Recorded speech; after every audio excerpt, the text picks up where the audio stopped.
So, I'm here for the 300 auditions. Haha, FilmCult. We are glad that this movie didn't start off going, based on a true story, because that is not why you came to see this movie. 300, Rise of an Empire, is loosely based upon the battles of Artesium and Salamis. The movie is concurrent with the blockbuster hit 300, and is filmed in the same vein of the homoerotic action flick.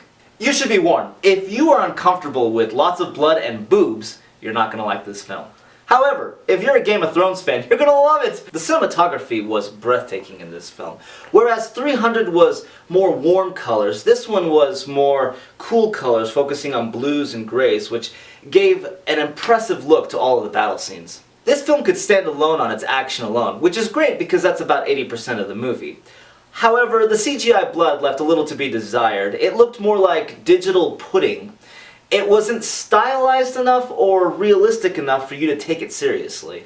This film was ridiculously gory, which is impressive when you think of its predecessor, 300. Fountains of blood would be an apt description for this movie. It was like a super soaker fight, with blood.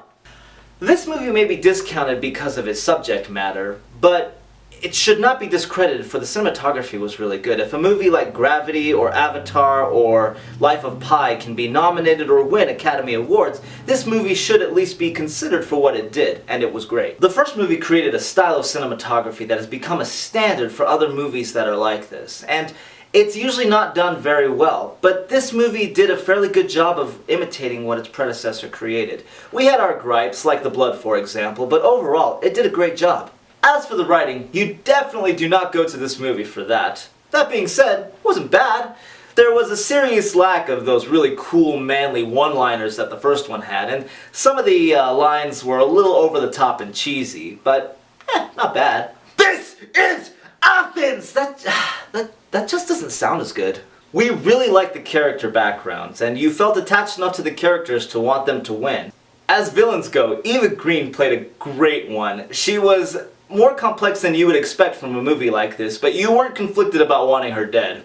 Fun fact, King Xerxes, the god king and villain of this movie and the original 300, is actually the good king that Esther is married to in the Bible.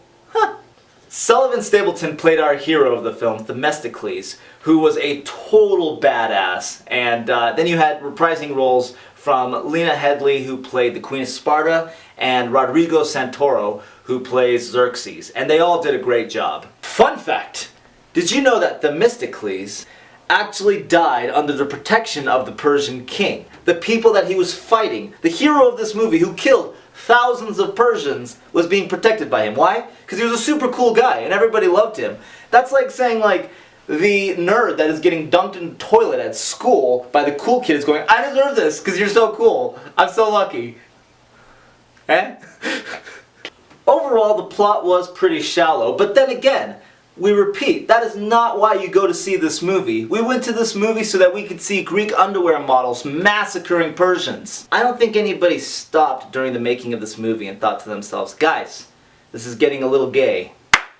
Quickly, the point of this movie is, I can't hear you over my freedom. They were always trying to protect their freedom. There was no subtlety at all, that this was very American-oriented. So, you know, America. We categorize this movie as art entertainment. Now, this movie didn't really have a strong message, but its visuals were absolutely stunning.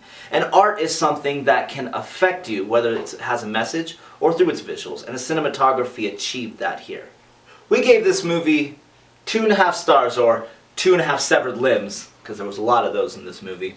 This movie set out to give you something, and it delivered on exactly what it said it was going to. It's a great movie, it's a lot of fun, it did it fairly well, and it's just a fun ride. Did you see the movie? Did you like it? Did you not? Did you agree with us or not? Leave a comment below. Don't forget to hit subscribe so that you can get weekly videos from us, different reviews, and we're going to be premiering some new shows soon. And our question for you this week is, was this movie as good as the first one? Was it worse? Was it better? Let us know in your comments below. We'll see you next time.